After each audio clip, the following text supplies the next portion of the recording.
Good afternoon. A fire that burned for weeks inside the walls of two Thorncliffe Park condo buildings has been put out, but it remains unclear when residents will be able to return home. Officials announced last night the fire had been extinguished. They provided an update this morning saying the city has never seen a fire this complex.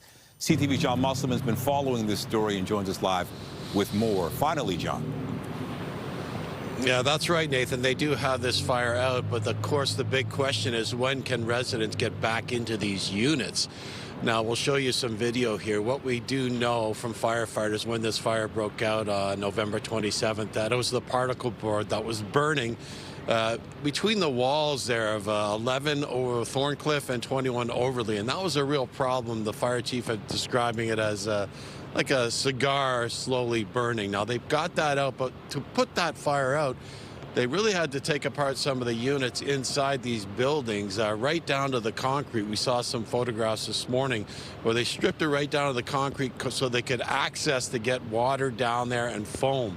Now, we did get updates from the city today and the fire chief. Here's what they had to tell us just a short time ago. Through their continued dedication and problem solving, all suppression objectives have now been achieved. The fire has been fully extinguished. Throughout the response, our multidisciplinary team of suppression firefighters and engineers employed several suppression methods, each contributing to the reduction of heat, smoke, and carbon monoxide levels while limiting further risk.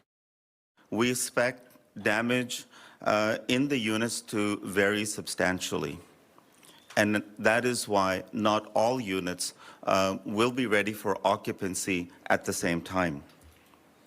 Once the engineers complete their full assessment of the building, they will prepare a report outlining what is safe, what requires repairs, and where more work is necessary.